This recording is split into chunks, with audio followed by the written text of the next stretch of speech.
Finally, one more thought. Rules are mostly made to be broken and are too often for the lazy to hide behind.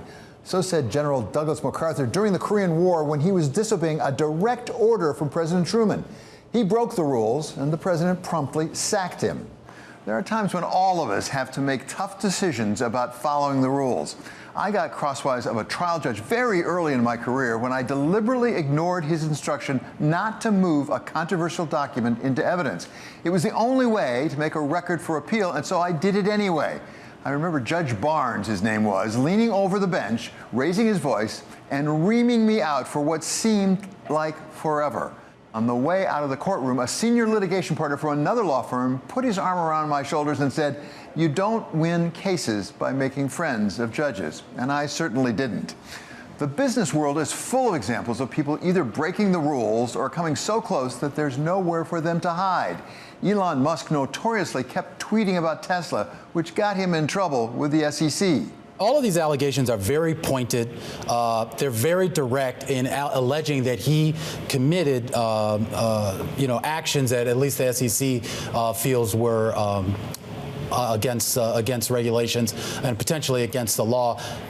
Apple has been accused of breaking the rules against anti-competitive behavior any number of times, most recently by the Attorney General of the United States.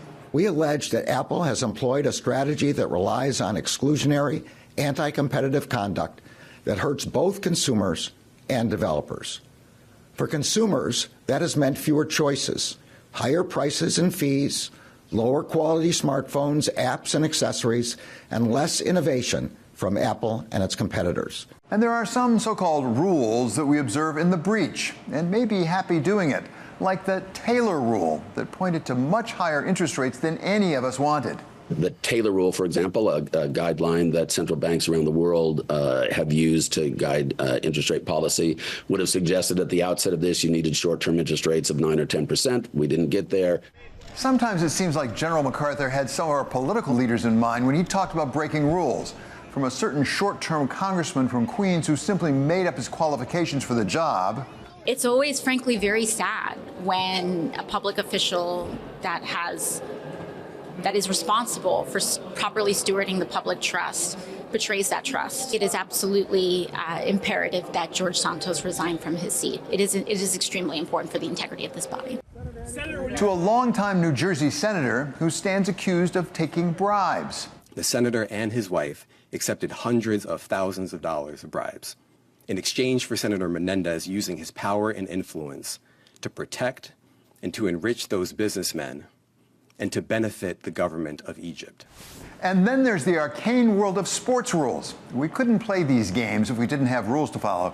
But does the NFL really need a rule that ties performance payments at the end of the year to where a player was picked in the draft?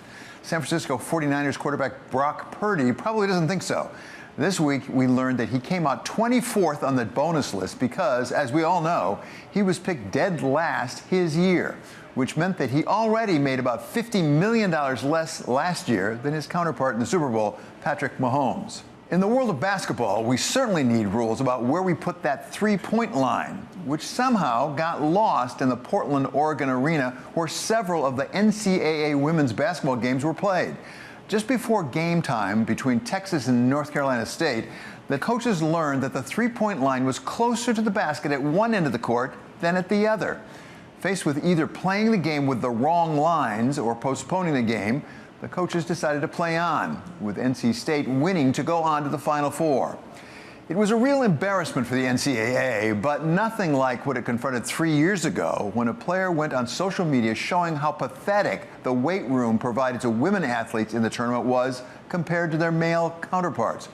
Where the men got an extensive facility with weight machines, squat racks, and benches, the women were given just a single stand of dumbbells, causing a public outrage, an NCAA apology, and promises of future parity for men and women. This year, women's basketball got a different sort of parity when Iowa Hawkeye guard Caitlin Clark passed the men's all-time scoring record.